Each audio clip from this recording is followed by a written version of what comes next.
Was it like crazy dildo videos, or like, to me, that's direct disrespect to me. Is it problematic? Oh yeah, it's definitely problematic. Is liking girls' photos disrespectful when I'm insecure and hate my body? It's very difficult, and it can be very hard hitting. And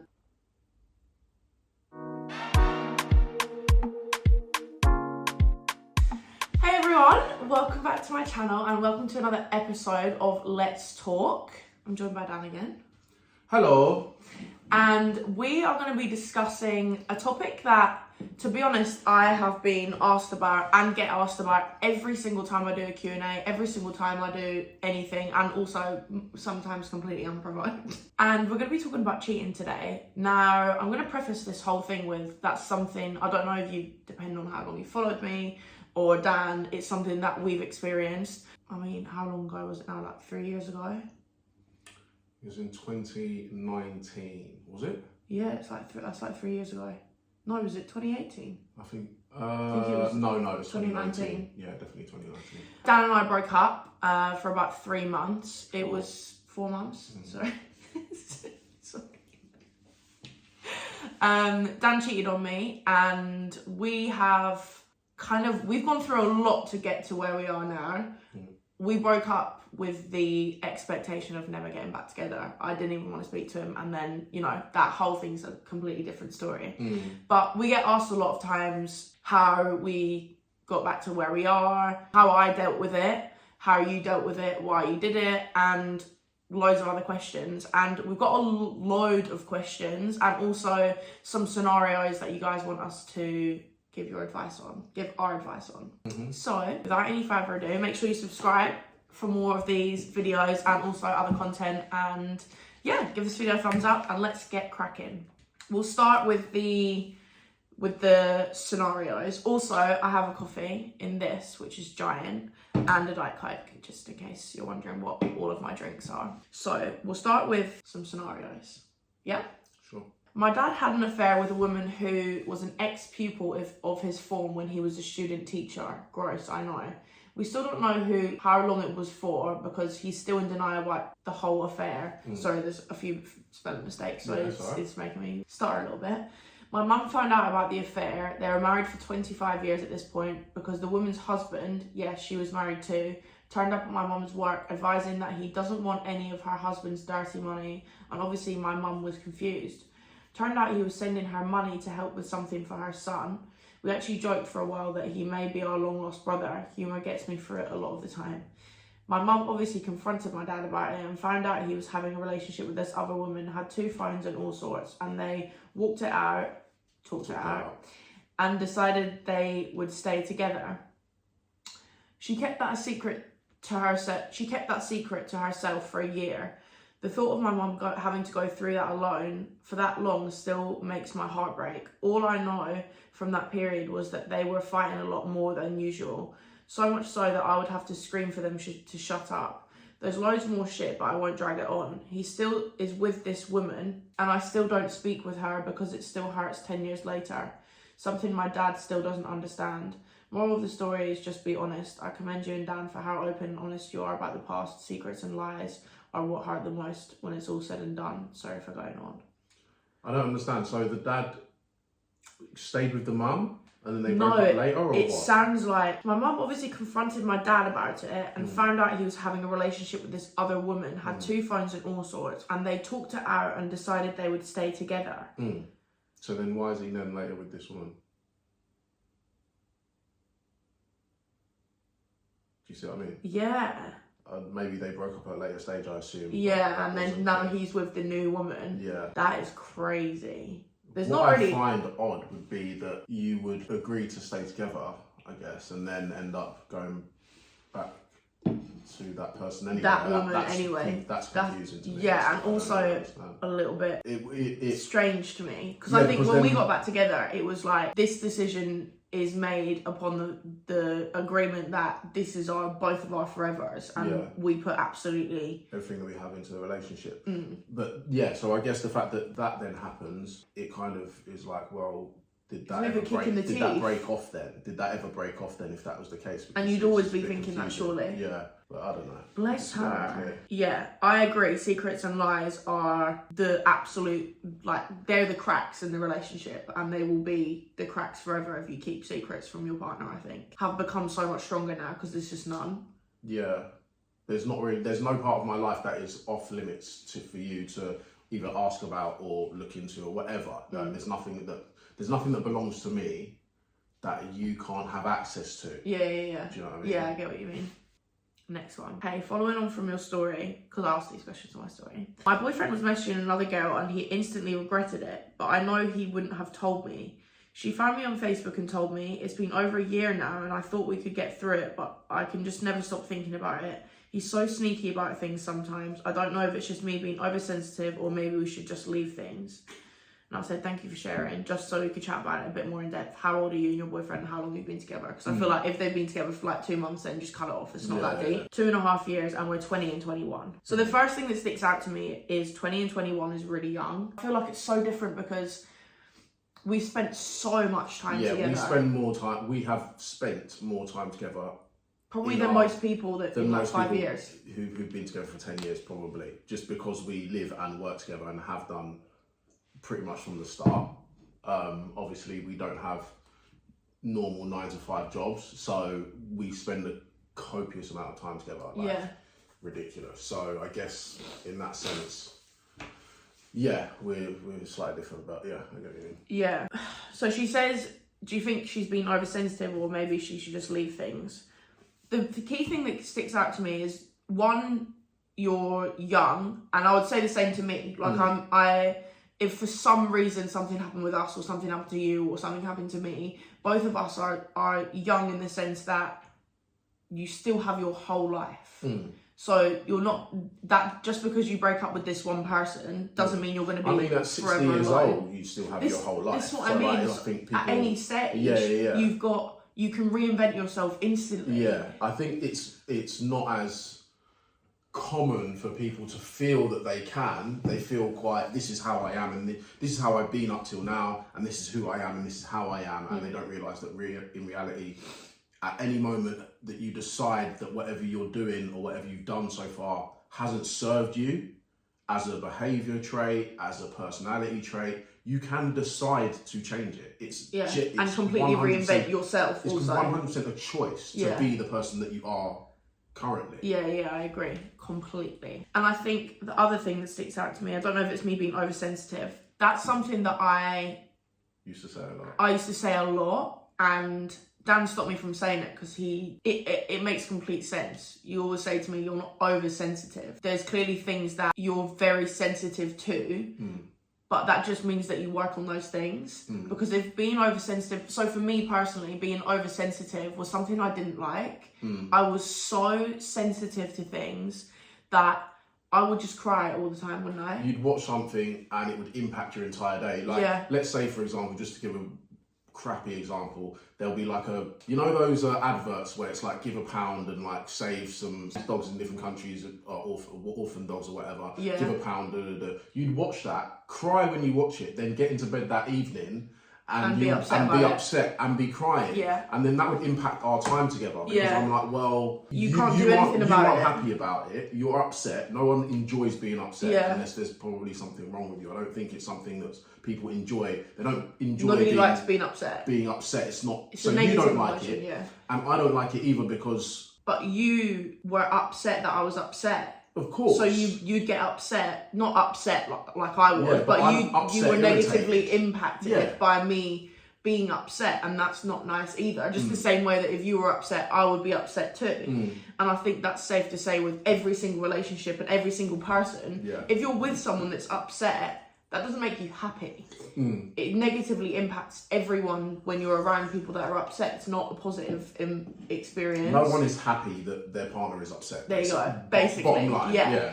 And I think for me personally, it took a lot of work for me to get past, kind of detach myself from situations, allow myself to go, oh, that's really sad, and then move on with my day. Like, so even perfect example, when we were driving back from dinner last night, and there was that homeless man that came up to the window, and I was driving and I had my window down, and my heart was breaking. Like, I was literally like, oh my God, like, and we had cash in the car, but you just never know, like, how safe things are. Like, I was like, Dan, should I put my window up? And he was like, yeah, put your window up, because obviously I was driving, he was coming to my side of the car. And for 5 minutes, I was really upset. And I was like, that genuinely, like, that really broke my heart. But I was able to detach from that situation. And some people might think I'm a complete bitch, because now I'm like, okay, fine, that was really sad. I'm trying to focus on my own stuff. The bottom line is, back to what she said, as far as I'm concerned, there's no such thing as being oversensitive. You are as sensitive as you are, not even as you want to be. Whatever, I don't think there's any benefit in saying I'm over this or I'm over that. There's no benefit in saying that. Because what's the line? What's the median line? You couldn't possibly know that unless you feel other people's feelings, and you don't and never can. So as a result, it's just, I feel more effective to just say, I feel very sensitive to this thing. And make sure that it's in line with logic. So you're not, okay, perfect example, you don't pinch me and I set your house on fire. That is clearly an overreaction, clearly. Yeah. But the emotion may be the very same feeling for me. I may be angry enough to set your house on fire, but what you do as a result of the feelings and regulating the feelings is where... Regulation, I think, is regulation. Is the key. It's not oversensitive. There's no problem with feeling like you are oversensitive or over this or over that. No problem with feeling that way. But it's not helpful. It wasn't helpful for me. No, it's not helpful, but it's all about regulation. If you can make sure that when you feel angry or whatever, you regulate whatever you need to do that, whether it's take 5 minutes, remove yourself from the situation, calm down, sit in a silent room for 10 seconds, whatever take some deep breaths, whatever it is you need to do to regulate in order to behave appropriately. Whatever that is, yeah.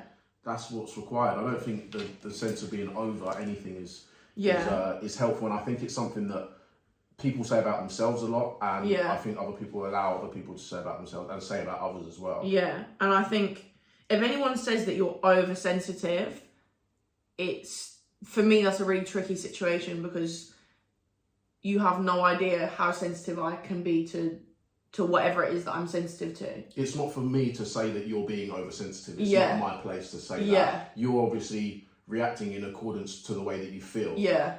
And it's not up to you. It's not up to me. I shouldn't belittle I should never belittle the way you feel. Yeah. And you're reacting in accordance to how you feel. So why would I then say you're overreacting, mate?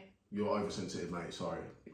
It's not helpful anyway. Even if you are, telling you that you're oversensitive is not helping anyone. I think the key thing in this situation particularly is to communicate.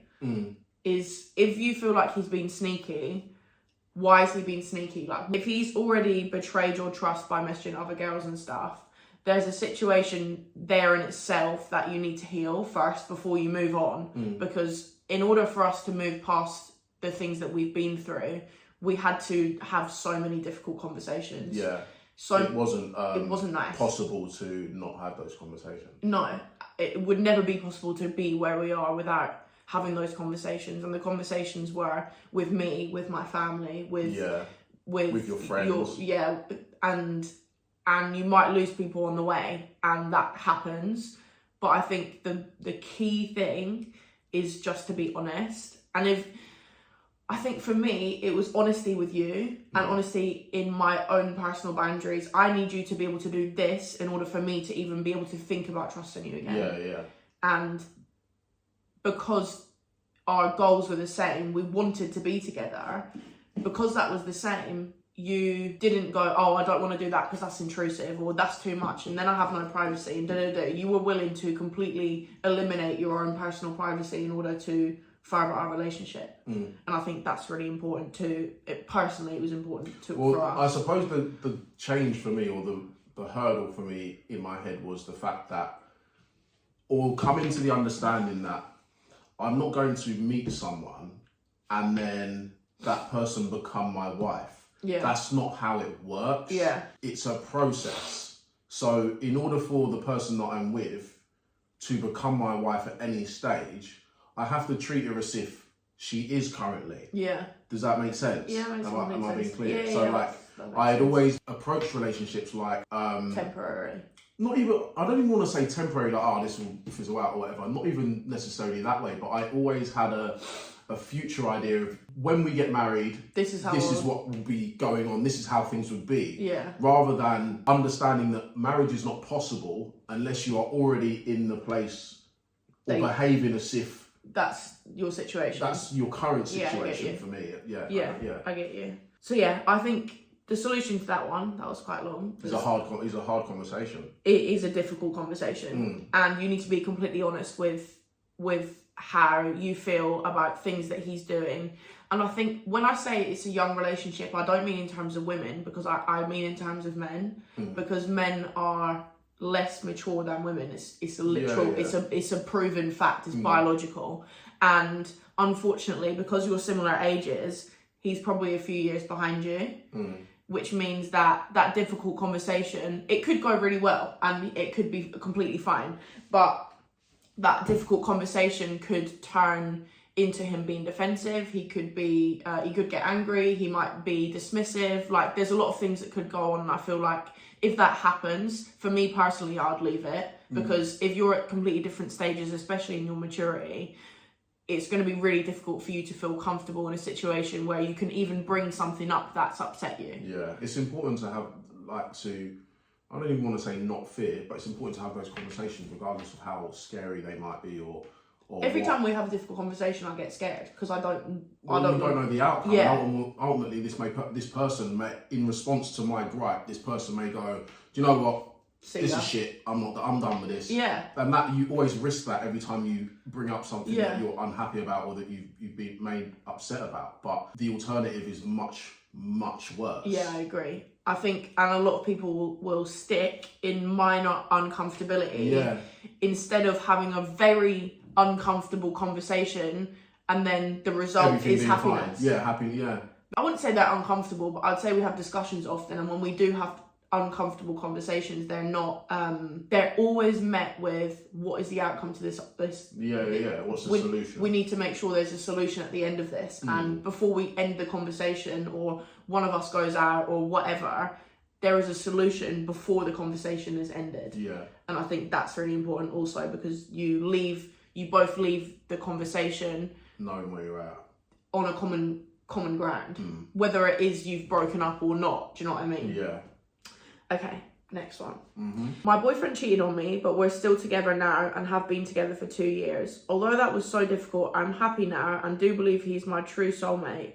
Although he's done everything to reassure me and help build back my trust, taking accountability, apologising, being patient with me, moving out from the accommodation of where she was as well, and much more, I still have these worries. I'm never one to check his phone before, but after this, it's a constant thing for me to check his phone every day. I have never found anything since, but if I see a girl on a recent followers, I do ask him about it. I'm worried this is becoming unhealthy for me. It's not as I'm paranoid he's cheated on me. It's hard to explain, but it's just become a daily thing where I check his phone. If you have any advice, it would be great. Okay, there's so many things to unwrap here.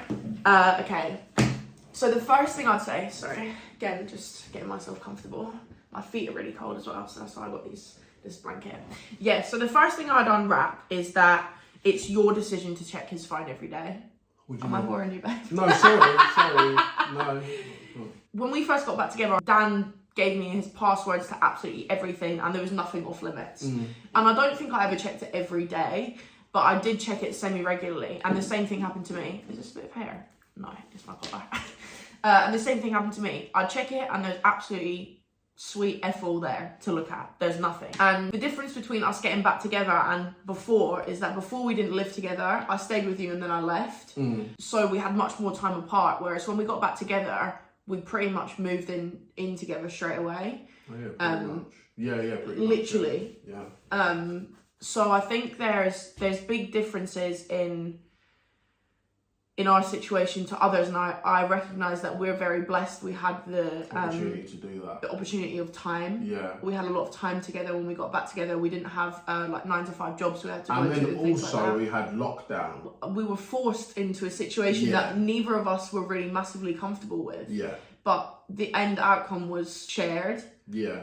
And I think that's what, and we always say as well, we lived with Lewis, and he was. We definitely wouldn't have been together if Lewis didn't live with We've us. said that. Yeah, We've said 100%. that. He Lewis knows. Lewis knows how he much. was like he became mediator for so many of our disagreements, and obviously we had only just started deciding to get back together at that point, and we then went straight to living with each other. So there was a lot of unresolved issues that then needed to be talked out, discussed.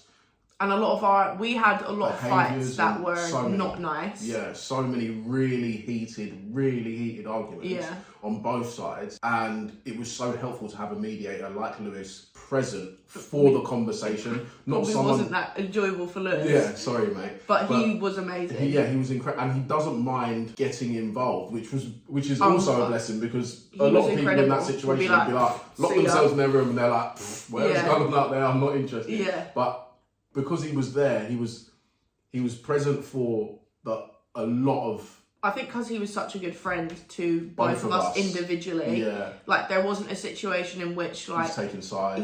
He never took sides. He never took sides, but he would say, "Dan, you're out of order." Yeah. Or Lucy, that's didn't mind too far. Telling either of us, whoever it was, you'll bang out. Yeah. Sit down.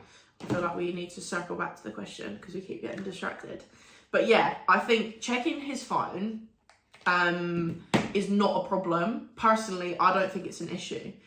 I think in order for you to gain your trust, you can't just blindly trust someone that's foolish. That has betrayed your trust already. That would be ridiculous. So I think being able to check his phone is good because it shows that he doesn't have anything on there that he wants to hide. And if he does, then you're going to find it. So that's a bit of an issue. There's so many things, there's so many levels, and there's so many different elements to different relationships, right? But I think with this, I wouldn't say it's healthy or unhealthy, but I would say doing that to yourself is torture.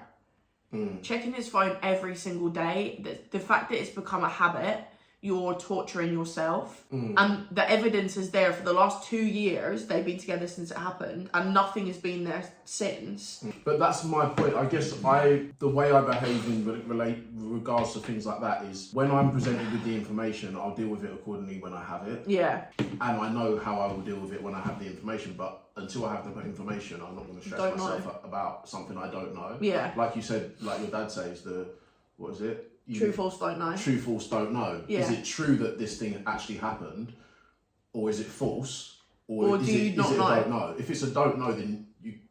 The point, the help. It's not going to be helpful if you react to something that you don't know. Yeah. That's the whole point of true, false, don't know. Is that if you don't know, why are you upset? Yeah. Because you genuinely don't know.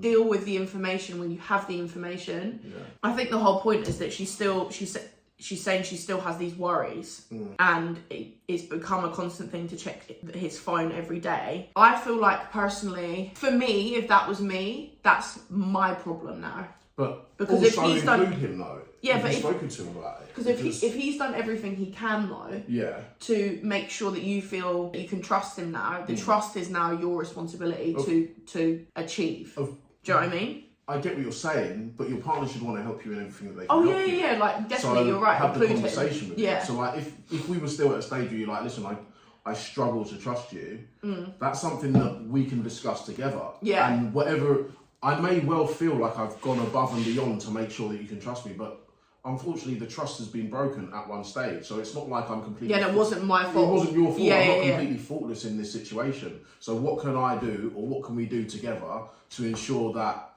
we get to a stage where you can and you're comfortable doing that. I feel like that's definitely a conversation for both parties to be involved in. Yeah, even if you say it's like it's your problem kind of thing that you don't trust me.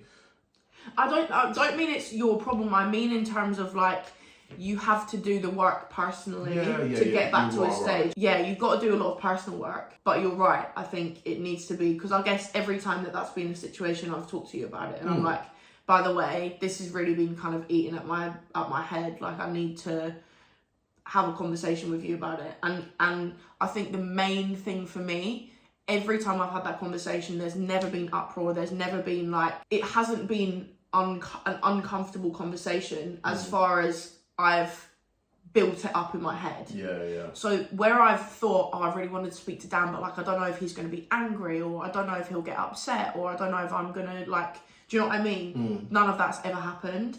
And I feel like, again, that's something that a lot of people will do. I don't want there to be upset. I don't want to have another argument. Like, all these things. If that does happen...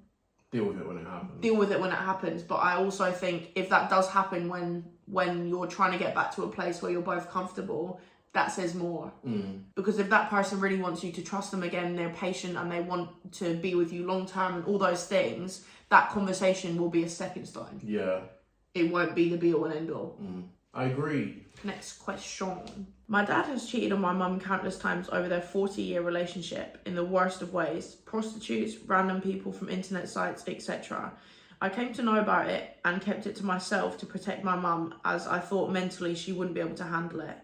Eventually, I had to spill because she started to lose her mind, thinking it was an affair with his boss, which it never was. She was obviously fuming and was prepared to leave him. He talked her around and she stayed. I've hated him for years for things I've been exposed to, and I'm at peace with not having a dad, but I idolise my mum and love to be around her. However, since she stayed, knowing a lot of what he's done and knowing there's so much more that we just don't know, I find it difficult to respect her. Like, I love her and want to be around her, but then also I get angry being around her because I can't respect her decision to stay with this scum of a man who offers nothing good to her. She's financially stable by herself, grown-up kids, and he's the most negative person to be around and treats her like shit. I'm a strong-willed, independent girl, also in a 10-year relationship with a totally normal, loving man, and I cannot hold a conversation with her without wanting to grill her on her decision to stay. She won't entertain a conversation about it any deeper than what's happened and just tells me to cut with my ties with him as I wish and move on with my life. I don't get how she doesn't understand the emotional toll it's taken on me to see this amount of deceit from such a young age, and now a total lack of respect between two people and my mum's lack of it for herself. External perspective on how to see my mum as the most selfless person I've ever known, who has done everything I've ever needed to this point, and not just as this person who fumes me because she has no self-respect. Sorry for the length. This is the first time I've ever typed this situation anywhere. Well, first of all, thank you. That is a very, I feel like I want to cry. Very personal, isn't it? That is a very tough situation. That's really interesting, actually. I guess for me, just listening to you read that, I felt very much like as much as your parents have to allow you to live your life as children, to grow up and make your own decisions, it works both ways, especially as when the child has become an adult now. Yeah. Unfortunately, you have to allow for your parents to make their own decisions, regardless of whether you believe their mistakes or not. And it literally works both ways. I know that person obviously feels like their mum is making terrible decisions, or but it's very, very, what's the word I'm looking for? It's really, it is unkind for one, but it's borderline like nasty to lose your self-respect for someone because they're not making the decision that you would make for yourself. It's not. I don't think it's because she wouldn't make the decision for herself. I think she believes that her mum shouldn't be doing it for whatever. She's seen the effect that he has on her, and I think it comes. Unfortunately, it's coming from a place of love. And she obviously wants to see her mum happy, which is heartbreaking if someone that you love is in a situation that you know if they just weren't in that situation they would be better off, but that's not your decision to make, and unfortunately it's not your responsibility. That's the thing. She obviously feels a lot of responsibility to be like, Mum, I want to get you out of this situation, but at the end of the day she's clearly made her decision, and anything you say from now on, I think you need to just be aware of the fact that she's clearly not going to listen to you. She has her own idea. I'm sure, given how keen you are for the situation to change, I'm sure you've tried to say it in various different ways. I don't think this is something that's going to be done with a conversation. Like, I don't think she's going to listen to you from now. If she was going to listen, she would have listened by now. Already. But I feel like what you said is kind of a bit it's not anything, to be fair, but I just feel like I want to address the fact that whether it's out of love or hate or dislike or disdain or whatever it is, the behaviour is still the behaviour. And Oh, the yeah, I behaviour agree. of saying, I don't respect you because you are making a decision that I would not make. Because the thing is, that's how she feels about her mum, Yeah. and you can't just switch that off. Yeah, so if yeah. she feels like she can't respect her mum, then that's how she feels, unfortunately. And you can say that. It's completely valid. I get what you're saying. It's not nice, and I bet it's not nice if she's told her mum that. I bet that's not nice to hear. But unfortunately, that is the situation. That is how she feels about her mum, and that can't be changed. And the reason I say it's out of love is because that's what makes it obviously difficult for her. Because she's not like, oh, I don't like her. She's trying to be evil. She's finding it difficult to address anything because she loves her mum so much, clearly, that she's like, what the hell do I do? So I get you're right. The behaviour is still the same. She's still saying she doesn't respect her mum and she finds it difficult to even have a conversation without bringing it up. But ultimately, the behaviour is still the same. And I think from this point, I don't know, I feel like I'm so inclined in most situations just to kind of put it back on the person. What do you mean? Because if you do so much work within yourself, you can get to a stage where you'll be able to have a conversation with your mum and it won't be brought up. But that's what I mean, she's happy. And it sounds like she's not happy though. The mum isn't happy. Okay, but she is. Who? She said she's in a 10-year relationship with a great guy. I assume their lives are good together. Yeah.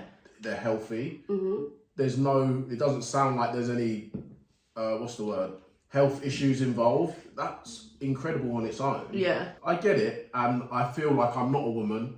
I'm not a woman, obviously. Yeah. But you feel like you're not a woman, I feel or like you're not. I'm not a woman. So I don't necessarily understand, and I don't have the closest relationship with my parents either. Yeah. So I feel like perhaps I'm a little bit biased in some regard. So I don't know what it's like to be a woman who has a very strong relationship with their mother also. So I don't know how much that plays a part in how she feels towards the whole situation as well. I think the best thing to do is detach yourself from the situation. If you love your mum that much, the best thing to do is to be in the best position possible to support her. Yeah. In whatever that she needs. Be in a position of support. Treat her like a friend. Yeah. Like the same way that you would treat your friends. You wouldn't want to come down hard on your friends because they're not making the decision that you want them to make, because they wouldn't be your friend, they would be you. Yeah. I get you. I think there's a few things to do in this point. I think do some work on yourself and get yourself to a place where you can separate your mum's relationship with her partner and from your relationship with your mum. Yeah. And have your relationship with your mum separate. I have friends that I don't necessarily like their partners. Yeah. But I absolutely love the person. And yeah. I won't let my feelings towards that their friend. Decision yeah. impact how I treat them. And to be honest, if I'm ever put into a situation where I'm in front of their partner, you will not see it come out in my behaviour at all. Yeah. Because I respect my friend enough to make sure that I don't make them feel uncomfortable. Because that could cause friction between us. Their relationship. Yeah, their also. relationship. And yeah, 100%. So. Okay, next one. My best friend has been seeing a married man for 2.5 years. She's currently 26 and he's 31. His wife and him are childhood sweethearts and have been together since they were 14. They have 2 children, 9 and 5, I think. I've stood by my best friend the whole time, comforting her and being there for her when he's let her down, no matter how much I don't agree with it. Last year, my own relationship broke down and I was left in a dark place, like most post-COVID people, I think. I confided in my best friend, but every conversation we had, it quickly turned back to her situation. Late last year, I called her out on it, told her I didn't agree with the situation and she's delusional for thinking he'll leave his wife for her, as he keeps promising. Oh, and I forgot to mention, he cheated on his wife so many times he doesn't know the number. She obviously was taken aback and I'll admit my approach may have been a bit harsh, but I'd had enough of her being a shit friend. Fast forward a couple of months and I suddenly lost a family member and it made me rethink everything, so I reached out, but she didn't know what had happened. At this point, we hadn't spoken for 2 months and she said she needed more time, so I left her. We spoke just before New Year's Eve, and I know I was on speaker and he was there. I called her out on loads of things she couldn't get her words out because I was owning her in front of him. I hadn't heard from her until last week as it was my birthday. I have left her on red because I just don't know how to feel. Am I the asshole for not calling her out on her relationship and thinking she's delusional? Apologies for the length. Okay.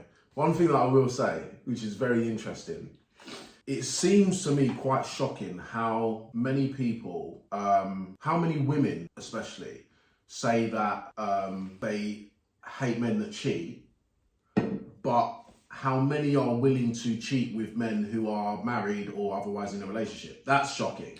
I had a similar conversation with one of my friends a couple of days ago. Because the men aren't sleeping with each other. That's what I was saying to her, and I was like, she was like, oh, I just hate men. And I was like, to be honest, I say that I say that in front of Dan because there is a lot of men that are just absolute arseholes for whatever reason, whether like even the guy in the gym, like things like that. There's just so many men that have issues. But similarly, I said when everything was going on with us, the girl knew who I was and knew that you were with me. Was fully aware. It was suggested that she be my friend, befriend you. She wanted to be my friend. She wanted to make it less, I don't know, obvious difficult or whatever. I don't have, when they say like men are cheaters, men don't cheat, like you said, with other men. They cheat with women, and whilst a lot of women aren't aware, I know that a lot of women are. And this situation is horrible because the woman who is with the guy who's cheating, they have kids.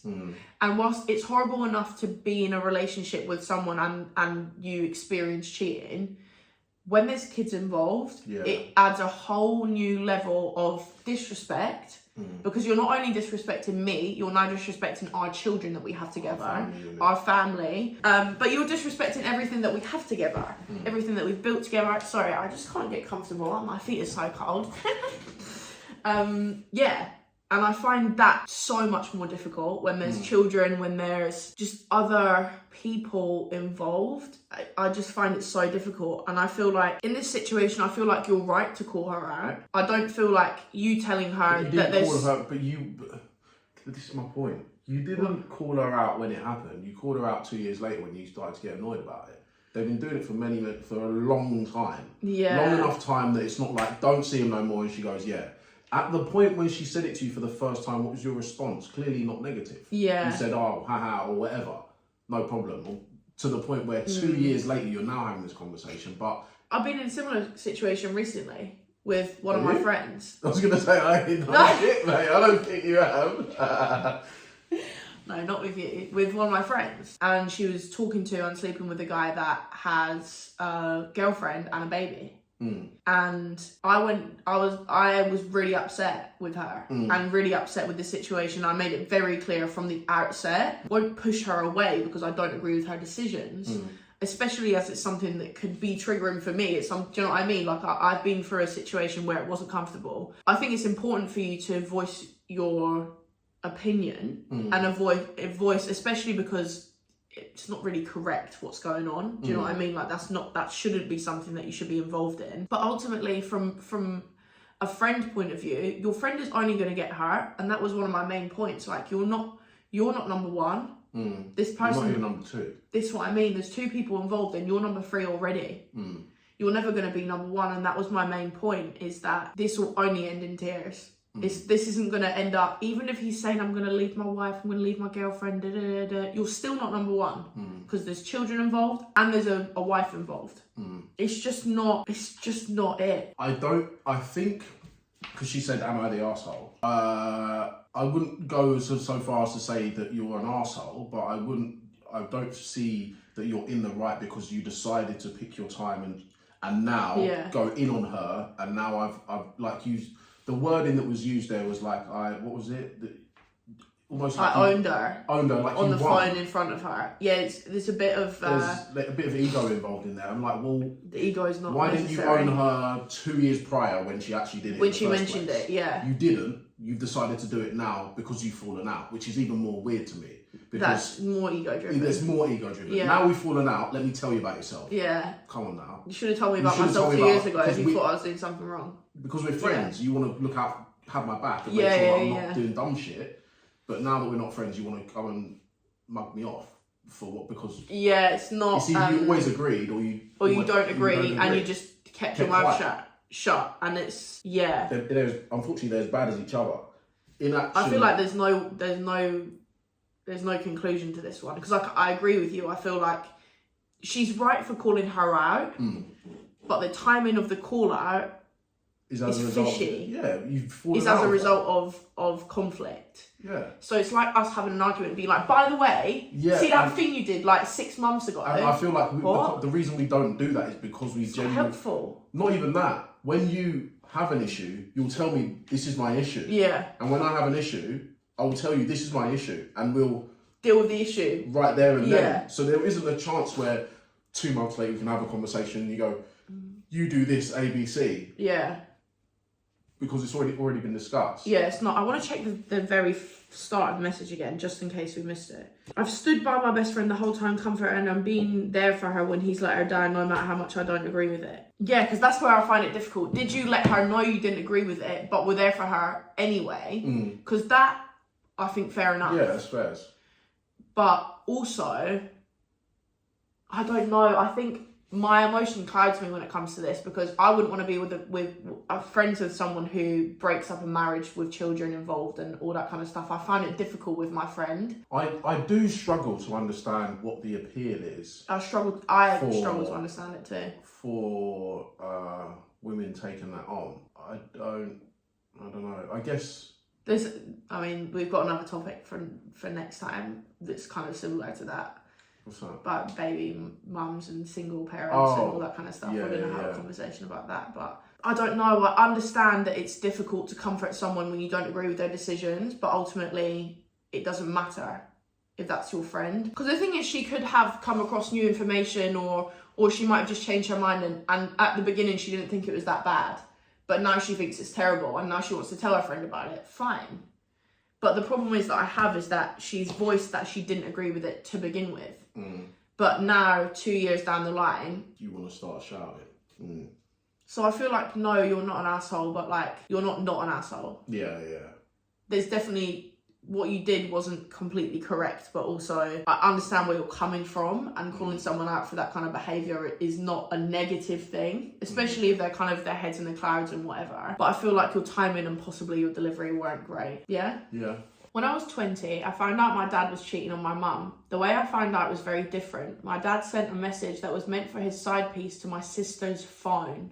I haven't read these, by the way, I just screenshot them all. Yeah. We instantly went through his friend list and found a lady who he named in his message. We confronted him and he denied it.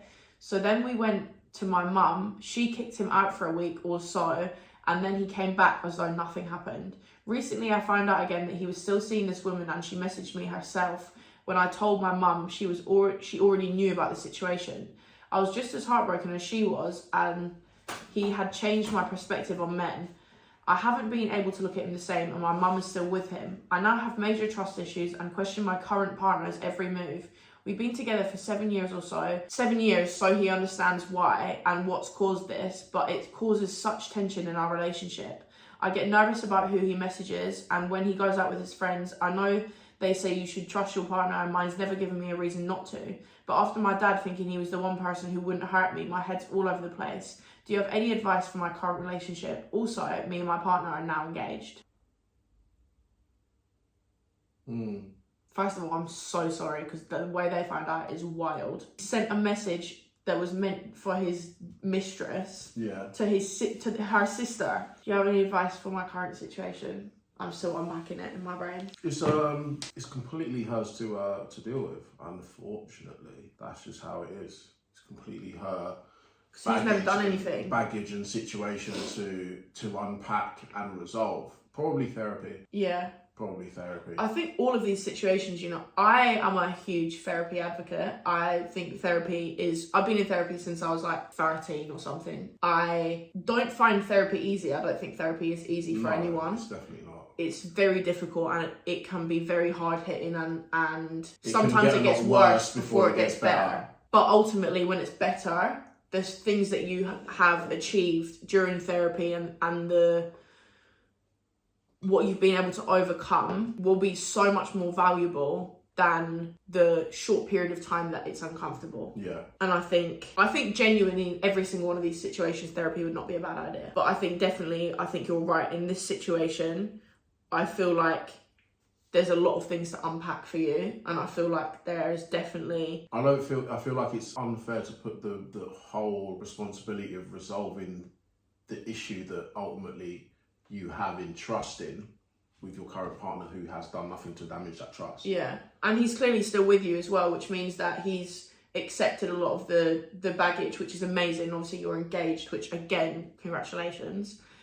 But ultimately, if you carry on with this behaviour, it could break down your current relationship, which would be horrible. It will ultimately impact your relationship in some way, shape or form, and it probably won't be positive. Yeah, ultimately it's just, that's childhood, even regardless of whether you were a child or not when it happened, ultimately it's childhood trauma. Your parents have behaved in a way that has impacted you. We all know how that impacts ourselves individually. Yeah. Whether we're children or adults, it definitely impacts us, especially when it's parents. Mm-hmm. I was going to say fortunately or unfortunately, it's your situation to manage, to rectify, to deal with. And to be honest, I would say that's fortunate. It's much better when it's something that you can fix yourself rather than it involves a third party and you have to try and go and plead and beg that they also help you. It's just completely something that you can manage and take the bull by the horns and be like, you know what, I need to fix this and I need to... It gives you complete control. Yeah, control. Yeah. Yeah. So that's how I would say about that. That is a shitty situation and I'm sorry that happened. Yeah, that's hard. Okay, now we've been recording for a very long time, but I'm going to go into some of the shorter responses to the question. What was the question? Dan and I are filming a Let's Talk episode about cheating in relationships, parents cheating, friends cheating, or getting with someone that has a partner, or anything else you want us to chat about underneath that umbrella. If you have a long message or a question, DM me. This episode will be giving our advice and opinions on situations. Cool. So that's it, really. Yeah. So yeah, these are responses to that. I don't think I've ever had this many questions when I've done a question and answer. What do you think about the saying, once to cheat, always to cheat? I think it's problematic. I think it's problematic too. However, I did used to say it. I think it comes from a defense mechanism. It comes from not understanding that people can change. I think it's a very naive mindset, personally, and I think it's quite a closed mindset. I don't believe that everyone changes in terms of their behaviour. Because a lot of people will repeat behaviour until the end of time. Yeah. Right? But I do believe that it's a blanket statement. It's a blanket statement that you're adhering to so many different types of people that have been through different types of things. The reason I say it's a defense mechanism because it allows you to cut ties with that person and go, okay, they did that, I don't want to experience that again, therefore that person is out. It allows perhaps healing for that person or whatever, but I do feel like it's very closed-minded. And like I said, I used to say it. So yeah, I think it's problematic, and I think it puts people into boxes that perhaps they don't fit in. The phrase... Is it problematic? It's definitely problematic. That's literally the question. Anything that blankets everything but removes cognitive thinking from the equation is not helpful. Yeah. Like, for me to say, all white people don't season their food, cool, but that's not true. It's not true. Yeah. It may be helpful to have that in the back of your mind when you sit down at someone's dinner table of someone who's white and you realise that, oh, this is something that I've heard and it applies to this situation. Yeah. So it gives you a little bit of backstory, maybe. Like, okay, a little bit of, I half expected this. This is not a shock to me. Yeah. But it is lazy in that it's not going to cover every single situation. Yeah. And you don't know every single situation either.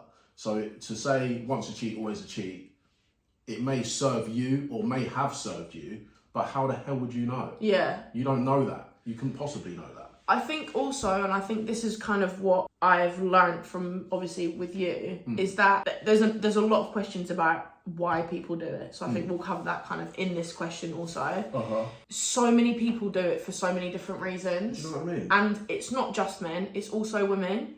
And I feel like if you were to blanket that statement, it is synonymously said when talking about men, but it isn't said about women. Cut the person off before you've tried to understand the situation, which you're very entitled to do.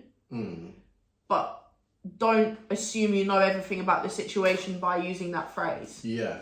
Does that make sense? Yeah, and I get you. The funniest thing is, I think back to a situation, it's someone that I dated previously, I'll just keep it as loose as that, and both parents were going through a divorce because one cheated, then the other one found out, and then they cheated, and then it's like, bro, it's just got messy. Yeah. And it was the wife that did it first. Yeah. It was just a super messy situation, and I don't think demonising either of them for the behaviour helped anything or anyone in the situation. And if you were to say to them, once a cheat, always a cheat, that means that both of those people are going to cheat on their partners for the rest of their life, and that's not true. If there's anyone that has done it and then found a new relationship and not done it again, they've already broken that law. So it's just not really, people are just so complicated and complex. There's so, like you said, there's so many different reasons why people may do what they do. You may see the same behaviour 2 or 3 or 4 or 5 times and have just as many reasons as to why the behaviour was. But by saying once a cheat, always a cheat, for me, it means that all of the people that are doing it for the same reason. Yeah, and that's exactly. impossible. And that's literally impossible. Yeah. Because everyone has different circumstances, different upbringings, and I feel like upbringing is so important. If that's something that you've seen, something that you're used to, something that's encouraged, and by encouraged, I don't mean that your parents are telling you to do it, but if your parents are displaying that behaviour, it's already encouraged. Because as a child, you're a sponge, and any behaviour that you see, you'll replicate because you're a sponge. And that's how you learn behaviour and emotions and all those things, and how to display emotions and how to display love. And if you don't understand how to display love in relationships, then how on earth are you going to have a healthy relationship? It's near on impossible. I agree. Do you know what I mean? You don't have anything else to say on that? No, I just... You definitely do. I can see it worried about your brain. No, I'm struggling to articulate my thoughts, but the phrase "once a cheat, always a cheat" is I don't feel is something that is said by intelligent people, because I don't feel like I don't think it's intelligent people. Phrases. I don't like intelligent. Yeah, because it's totally insulting. No, it's not that it's insulting. It's because I don't think that now I don't agree with that I'm now intelligent. Oh, okay. As in you weren't intelligent before, now you're intelligent. That doesn't make sense to me. Yeah. Just because I agree with that one thing, that doesn't make sense. But I do think that it just means that you're not well versed and you don't understand. You don't have information to understand why that might happen.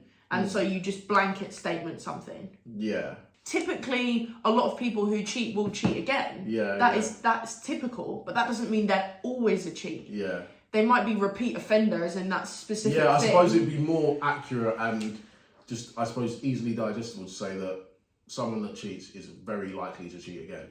That is just far more accurate and far more inclusive. Yeah. But that doesn't mean that will be their future trajectory forever. Yeah. And that's just not true. Do you know what I mean? All behaviour is learned. Yeah, and you can just as easy unlearn behaviour. Yeah. So it's like such as saying, once you put your hand on a hot fire, you always put your... No, you wouldn't, because if you did something that you have hurt yourself doing, you wouldn't do that thing again by choice. It's behaviour ultimately. Behaviour is learned. Behaviour can be changed. Simple as that. Why? Well, that's the thing. Unfortunately, there's a huge myriad of different reasons why people do things. Ultimately, I think it's like saying, why do people steal? There's so many different reasons as to why someone might steal. Why do people take drugs? Again, because everyone knows what the outcome is. It's not positive, and it's the same. I think it's similar to cheating in the sense that it's not going to be a positive outcome, and you don't necessarily know the outcome, but you know it's not great. You might feel a short period of time where it's brilliant, obviously, during the sex or the chase or whatever it is, but ultimately the long-term outcome is unlikely to be positive.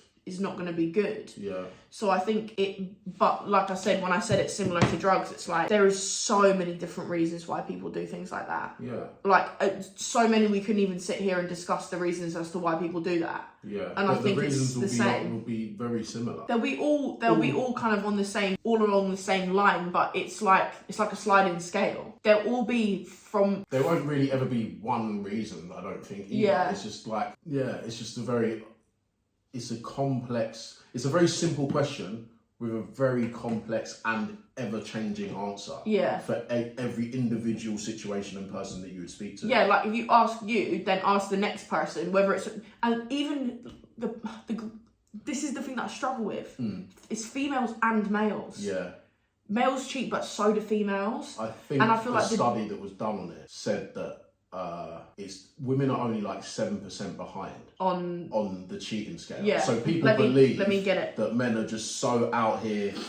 20% of married men and 13% of married women have slept with someone other than their partner. So you're right, it's literally exactly 7% behind. Yeah. And that was a study done in October 2021. So whilst you think that men are pigs and they're always cheating and if you say once a cheat, always a cheat, does that mean that all the women are going to cheat too? It's again another one of those situations that if you are genuinely sitting there from a situation in which you have never partaken, fair enough. But the likelihood is you have entertained a conversation with someone who is in a relationship, or you've sought out a conversation with someone, whether or not it went anywhere. Or your best friend is. Or your friend is. Your mum is, or your sister, yeah. So it's very weird to sit there and start hurling abuse or hurling your judgment at someone else that isn't in your circle purely because, I don't know. It's just one of them weird ones. It's like... I also think it's weird, but just because someone's made a different mistake to you doesn't mean you've never made mistakes either. That's the weirdest one. Because you've made that mistake and I haven't made that mistake. But I've definitely surefire made other mistakes. I'm not perfect, and I think if anyone says, "Oh, I've never made mistakes like that," then the only answer to that is you're lying to yourself. Yeah, it's just it's not considered morally on the same stakes. You'd be very open to say that someone else has made that mistake and you were the victim of that mistake. Yeah. But you're not going to talk about your own mistakes. I lied to my partner about where I was or what I was doing or this, that, and the other. It's just there are other things, I guess. Yeah. But I suppose they're morally seen on different scales, is my point. So socially, morally seen as that is the top of the top. Yeah. It's like if you cheat on your partner, you're the most evil person ever. Underneath murder. Yeah. Like that's like one check down, cheater. Yeah. That's where it is on the moral scale. My point is that I don't disagree with how people are held accountable, but I do disagree with the fact that it is majority men that get held accountable and women don't. I don't agree with that. Yeah. And I feel like women get held accountable for a lot of things, right? So I'm not saying let's bring more heat to women. That's not what I'm saying. I just disagree with the unfairness on the scale. Like we just said, we literally just googled the percentage and women are only 7% behind in infidelity and I think it was marriages. Yeah. But you never hear about women. You always hear about men. Men are on blast for it all the time. And I don't, like I said, I'm not trying to bring more heat to women, but they are behind. I don't know. I never hear about it. Yeah. I never ever hear about it. I guess I agree with you in that sense, in that even if you do hear about it, it's the woman who is on blast for cheating. The different words are used. Like, she was unhappy in her relationship. Yeah. It's like one of that. That's what people go to. It becomes more emotional, or like he wasn't providing pleasing her. Like it's all the language that he's used is very, very different. It's very different, yeah. But it is what it is. Yeah. And I think it's quite funny, isn't it, really? This man's a pig, Yeah, a woman's not getting called a pig because she cheated. No. Or stepped out in a relationship. It's just not happening. No. Interesting. Okay. Should we round it off with one more? Maybe try and quick fire a few. Okay. Is liking girls' photos disrespectful when I'm insecure and hate my body? Short answer, no. I think, again, it's different for us because it's our job. So we have to interact with loads of different girls. But also, I do think that if I'm trying to put myself in a situation where we're not on social media like that, and I don't think it's disrespectful because they only liked a picture. It depends the content of the picture, that's what I will say. If it's just a girl taking an outfit picture, there's nothing disrespectful about that. If it's a girl in her underwear, slightly different. I think context is really important, but I also do think disrespect it's the decision of the person as to how the respect is laid. If you think that it's disrespectful, then it's disrespectful. Yeah. Personally for me, I don't think it's disrespectful. If then you're to private message the girl and be like, that was a cute picture, that's disrespectful. Do you know what I mean? Yeah. But I feel like boundaries have to be clearly cut within your relationship. But ultimately, if you think it's disrespectful, then you think it's disrespectful. But you can't say it's disrespectful and then carry on accepting the behaviour. Yeah. Because if he doesn't stop the behaviour, whilst you're saying that's disrespectful, I don't like that, and he carries on doing it, well then he's repeatedly disrespecting you and you're putting up with it. And you're accepting it. To me, it's irrelevant whether you're insecure or secure. The problem is that you're insecure and that's why you feel bad about him, because if you were completely secure, you wouldn't care that he's like another girl's pictures. The reason you don't like it is because you're not happy with yourself, and again, that's a me problem. That's a personal issue. If I genuinely feel in myself that I'm the sickest version of me and I'm the bangingest person, go like whoever you want. Go like any person's picture. Securing yourself and your relationship, those two things are very important, I think. True, yeah. Because you could be super, super confident, but he's liking loads of girls' pictures, but not paying you any attention. Yeah. And that's not a you problem, that's a us problem. Relationship. Do you know what I mean? Yeah, so ultimately, the fact that you've tied the fact when you don't feel, it's not his responsibility to make you feel comfortable about your own body. Yeah. It's not his responsibility. It's chicken egg situation. Yeah. You already don't feel comfortable. Him liking a girl's picture is not making you feel uncomfortable. You already felt uncomfortable before. That was the issue. Yeah, I agree. The bit that you've put last about feeling insecure and you hate your body is where you need to start. Yeah, that needs to be the first thing that gets addressed. That needs to be sorted first. You know, you can deal with where you feel comfortable, what you feel is disrespectful, because like I said, it's like beauty. Beauty's in the eye of the beholder. Disrespect, you decide what's disrespectful. I found my boyfriend had subbed to loads of girls' OnlyFans and spent over £200. Should I be worried? Yes, you should be. You know what's mad about OnlyFans? Yeah, I feel like there's Pornhub. Why are you paying? Yeah. I don't understand. I feel like OnlyFans is far more personal. Far more personal. You're subscribing to an individual, singular person. And that's to me, that's direct disrespect to me. I don't know. I don't personally understand OnlyFans. It's like, as in subscribing to people. I personally don't understand it. Other than being nosy. That is one thing, because I have subscribed to one person before. Not. I didn't know that. I did not know that. Not when we were together. And by the way, never ever. I've never been on OnlyFans in my entire life. I have. May God strike me down. I've never ever. And it was with I was with me and my friends, and it was when we weren't together. Yeah. And it was someone that we thought one of my friends was talking to. Oh yeah, I know about this. You know about. You did know about this. Yeah, exactly. No, I do know about. I know about. Trying to cuss I didn't know it was you that did it though. Yeah, it was me that did it. Yeah, it was me that did it. You weren't even chatting to the person. Why did you? That was the point. Oh, okay, of course, because it'd be a bit. Because then it would be a bit vague. Yeah. But yeah, you subscribe and then unsubscribe, and you've got it for a month anyway. But it was just to see what was going on. Do you know what I mean? Yeah, that's the only reason I can think to that. You spent 2 meals. But he spent £200. It's like, I think I'm still curious. Yeah, I think we spent like £5. Yeah, that's mad though. Yeah, but I personally just don't understand when there's so many free places you can get content. I don't know. It depends what the content. Again, girls' OnlyFans. What were they doing? On that OnlyFans? Was it like crazy dildo videos or like? Are they painting? They might be painting. Some people create content on there. Goob used to be on there. Shut up. Yeah. What, dude? I don't know what he was doing, to be fair. I know he had a comedy video. Yeah. I think they were a little bit explicit. The answer to your question is yes, you should be very worried. Yeah. Personally, I would be. I mean, there's definitely a conversation to be had there. And it's just, it's whatever. Ultimately, it's what you're comfortable with. If you're comfortable with him having OnlyFans and paying to see other girls naked, fine. Some people are comfortable with that, and that's absolutely fine if you are one of those people. But if you're not, then and you're saying, should I be worried? Then you're clearly uncomfortable with it. Then I assume that you're uncomfortable with it, and that's a conversation for you to have with him. And ultimately, he may not know that you're uncomfortable with it. Have the conversation with him simply. Yeah, have the conversation, but personally, I would be worried. I know firsthand you should do about forgiving. What? You know firsthand. What? Forgiving someone, I think, is a long process.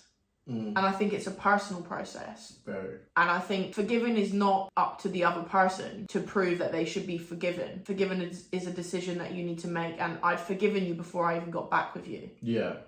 And that isn't because I wanted to get back with you. It's because I needed to forgive you in order for myself to move forward. Yeah. And like I said, I didn't even want to know you. The situation in which we got back together, we'll explain in a different video. We're already very weird. It was complex. And completely unplanned, clearly. So yeah, it was very strange, and I think in order for me to move forward with my life, I needed to heal myself and forgive you for my own benefit. Yeah. Because if I didn't forgive you, first of all, we couldn't be here. But second of all, I don't know if I would have even been able to have another relationship if I hadn't forgiven you yet. Because that's when people do dumb shit like stalk their exes online and stuff. And I can safely say I did not do that when we weren't together. And that was because I'd done so much work to make sure that I could detach myself from you, but forgive you in a way that I was like, I was very hurt, very upset and very traumatized. It was something that I'd already experienced in my life and I'd never wanted to experience it again, and I was very upset, very hurt, all the rest of it. And in order for me to know that I had to move forward, potentially get into another relationship and have a healthy relationship with myself and not hurt myself further, because I think that's where it comes into. If you can't forgive that person, all you're going to do is upset yourself further, and you'll grow hatred. Yeah. And I'd done that previously, and I knew that when we broke up, I couldn't do that again. It destroys you destroy yourself. And that's where it gets really tough, is that you need to forgive them. It feels like a favour to them. That's where it becomes a little bit difficult, because you don't want to forgive them because they're so horrible and they hurt you and all of this stuff. You're so hurt, but ultimately you will set yourself free by forgiving someone. Yeah. And you almost shackle yourself down if you can't forgive someone. But I think therapy is so helpful in those situations, especially if it's something that's repeatedly happened to you. And if you can't afford therapy, it's not accessible to you, I also understand that. But there's so many resources online. And also how to forgive yourself, because I beat myself up a lot also. Like, how did I let this happen to myself again? All this kind of stuff. And I think, again, that's something that online there are so many resources for. Literally, you could type it into YouTube. Do you know what I mean? Yeah. Just while you're speaking, I was thinking, people think hating someone else is a good way to make themselves feel better. And it's often not. And they think hate is the opposite of love, and it's not. If anything, they're cousins.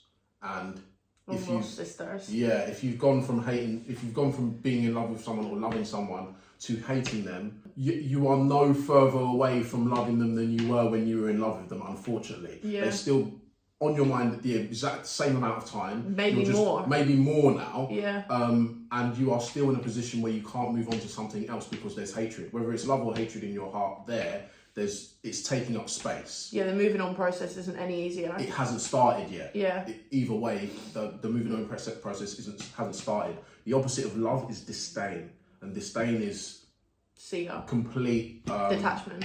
Yeah, it's mate here nor there. Yeah. Don't give a shit. That's disdain. Yeah. And that's what the opposite of love. That's the opposite of love. Yeah. So just bear that in mind. If you're holding hatred towards something that someone has done to you, you're no closer to moving on than you were the very first day it happened. Yeah. Kind of thing. And I think the key for me was to just become completely at peace with what happened. Yeah, I think forgiveness is, and when I'm saying this as well, I know it's not easy. It wasn't like one day I forgave you. Like, it wasn't like that. And I think even when we got back together, there was still more work to do, because I'd come from a place of I've forgiven you to now I want to trust you again. Those two things are not the same. Yeah. And they both took separate work. Yeah. Do you know what I mean? And I think the trust comes from both sides. It's not a one-way street, like, oh, I trust you again. If there's been distrust in some way, there needs to be aid in getting there again. Yeah, and it's not something that is just, it's not something that is finished. Oh, as in, like, we work on it all the time. Yeah, do you know what I mean? It's like, oh, yeah, trust me now. That's not how it works. If there's anything that happens or that is said or that makes you feel uncomfortable, like there may be times where I think we've discussed it and you've said, oh, I just felt like, I can't even remember what it was. There was something that I was doing that I moved a little bit strange, or I was trying to be secretive, or I appeared like I was trying to be secretive. And that made you feel like I was hiding something. Yeah. So you went, without my knowledge, went and checked my phone and you felt bad about it. You then came and had a conversation with me about it and you're like, well, I felt really, you did something that made me feel like you were being dishonest. Yeah. I checked, couldn't find anything. I checked, I found something, but it wasn't what I thought it was. Yeah. You were trying to surprise me or something like that. And then you felt bad that you had checked because of whatever. But that's... And you were like, there's nothing to feel bad about. I broke your trust once upon a time, and that will... Unfortunately, it's not that it will never be... Fixed. It's that there will always be... A question mark, but not for you, just for everyone. And I think it's not healthy to blindly trust that person, even though they've given you even if they've given you no reason not to trust them. Blindly trusting anyone, regardless of time spent together, is I personally don't think that that's helpful. That's not to say you should question them. But if something weird happens, don't ignore it. That's the point. Why did you do that? Oh, I did that because of ABC. Oh, okay, cool. It also makes you understand your partner too more. And I think we do that on such a consistent, regular basis, question each other, even on things that we say. Like, that was a bit booky that you said that. Why'd you say that? Yeah. And we have a conversation about it. Oh, I said it because of ABC. And you're like, well, I don't really agree with that. We'll have a conversation about it, and it'll get... It doesn't have to be your side, I'm right, you're wrong kind of situations. I don't think we ever have conversations like that, really. Where it's like, I'm in the right, you're in the wrong. I need to tell you about yourself so you know that you're wrong. It's like, I didn't like that you did that. Let's have a conversation. Why did you do that? Yeah, I agree. If your partner cheats, do you ever think the trust can be rebuilt? 100%. I feel like trust can be rebuilt. I think people put too much onus on trust in romantic relationships, because if your friend screwed you over, you trust them again because they're your friend. And you don't think about it like that, but people put a lot of pressure on romantic relationships and trust being broken. I think because the relationships are often sold as perfect, as clean and white, and when you get married, you're married in a white dress. There's not a crease in your dress, there's not a stain on it, but that's not the reality of life. Yeah. In reality, if you were getting married in a dress that you should be married in, it would probably have stains on it. It might be ripped. It might have been sewn together in a few places. Yeah. There might have been 4 different dresses chained down, together, swapped and whatever. You were trying to explain something and you said relationships, like you were talking about relationships like they're maths. And I said to you, like, relationships aren't maths. Yeah, it's not numbers. It's not 1 + 1 = 2. In reality, relationships are loads of numbers scribbled on a page and you pick the best one at that time. And what I mean by that is every day is different. Yeah. Some days we might be a 2, some days we might be a 10, some days we might be a 1, some days we might be on the brink and we're like, fucking hell, I hate you. Yeah. And the next day we're perfect. And I think people see people's perfect days and think that they're a perfect relationship, and that's not true. Yeah. It's quite narrow-minded to think that because someone's in a good, healthy relationship. I feel like if they are in a healthy relationship, they probably do argue on occasion. I feel like it's almost necessary to have disagreements in order to understand where you stand and where your partner stands. Disrespectful to each other in order to have a disagreement. Yeah. But disagreements are natural, because how often do you disagree with yourself?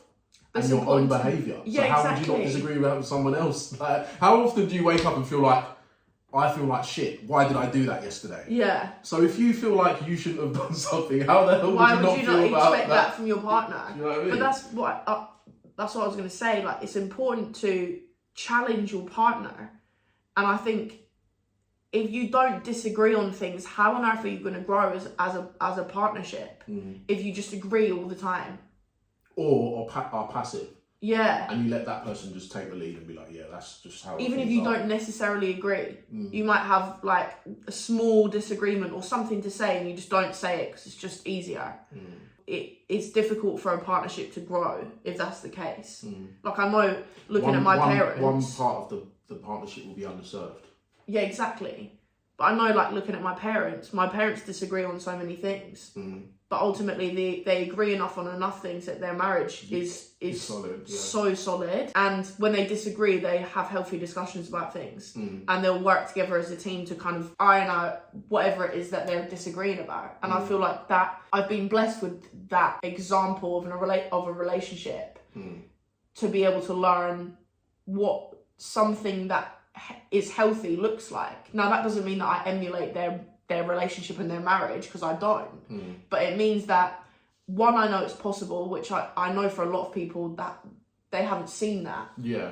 But also, I know that there are certain things that should be done in order to keep a relationship healthy. And I think that's kind of where it comes in with, I think trust is, there's too much pressure on, I have to trust them 100%. No, but it's ridiculous to assume that you trust someone 100%. Because I think it's smart to always have at least a small amount of doubt that something could go wrong. Yeah, it's like driving down the road and completely ignoring road signs. Yeah, it doesn't benefit you. There might be a sign that there's deer on the road. And whilst that's quite unlikely, because I've seen so many of those signs and I've never seen a deer. Yeah. But it's helpful to know that there's a possibility that when I see one, I'm like, oh, okay. It's like when people just ignore red flags. And they go, can't believe I got myself in this situation. But you saw that thing and you didn't think anything of it. And you thought, oh, it's because he would never do that to me, so I'm just not going to think about it. I hear a lot of people saying, I don't know how you could do that when you love someone. And I think, again, love is so complicated. Relationships are so complicated. And people are so complicated. And I think it's narrow-minded to assume that the way you experience the world is the same way that everyone else experiences the world. Nobody experiences it the same way. There's no two people that experience the world in the exact same way. So even conjoined twins, they'll look at things differently, even though they're I have the left side and you have the right side, which means you've never seen what I see, despite the fact that we're literally joined at the hip. To say something like, I don't know how you could do that if you love someone, just simply means you have an element of reality never experienced. There's a whole different realm and universe that you have never lived in. That simple as that, I guess. Yeah, I agree with you. You look at, and I think that's what we've learned to love about each other, is that we're very different. We're very different, but we're very similar in some ways. Yeah, in enough ways. In enough ways, but I think the areas in which we're not similar are the ways that we sharpen each other. Yeah, definitely. And that's exactly the word that I'd use as well, sharpen each other. Like the areas that I'm a bit blunt, you definitely sharpen that area.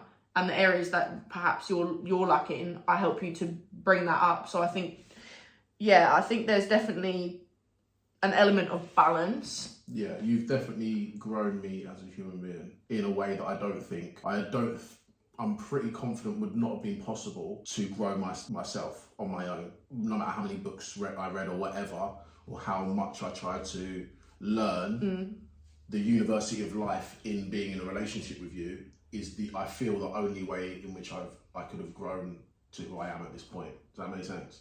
Oh, that's good me.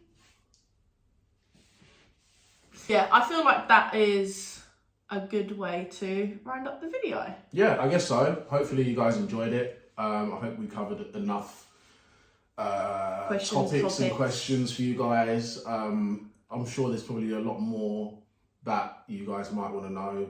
Maybe we'll do a part 2. Yeah, let us know if you want to see, if there's something that we didn't cover that you feel like you want us to cover. Also, obviously, we've taken a lot of the personal questions and stuff that you guys have sent in and scenarios. If you like that kind of element, because I don't think we did anything really similar in the last video massively, it was kind of about other people. Yeah. So if you kind of like that personal element and getting you guys involved, then let us know in the comments as well, and we'll definitely do that in the next episode. You're tired, aren't you? I think it's just sitting still. Need a bit of movement. Yeah. So yeah, if you like that kind of personal element and getting you guys involved, then also let us know, and we'll definitely include that in future episodes. But yeah, if you enjoyed it, please let us know in the comments, and yeah, give us some advice or feedback if there's anything that you want us to feedback on. What are you looking at? Look at the camera. Oh, sorry, I was thinking. What are you thinking? I was thinking about, I wasn't personal in the questions, so I was thinking some of the questions that were asked, they were asked generally. I wasn't specifically asked, why did you do this thing? No one said that, so I didn't answer for myself because you didn't ask me. You just asked why the questions are. Why do people? And I'm like, well, I don't know people, mate, so I can't tell you. They're very complex. That's all I could say. Well, if you want a more personal episode with us kind of answering questions about ourselves, that's what I was thinking about when I was staring off. That's what you staring at. If you want us to do more personal episodes, then also let us know. Like, we are pretty open. Yeah, I don't mind answering it. I just don't like answering things personally. General questions personally. Yeah. I know what you mean. Yeah. So yeah, let us know. Give us some feedback if you have any, and yeah, we'll see you on our next episode. Thanks for watching. See ya. Bye.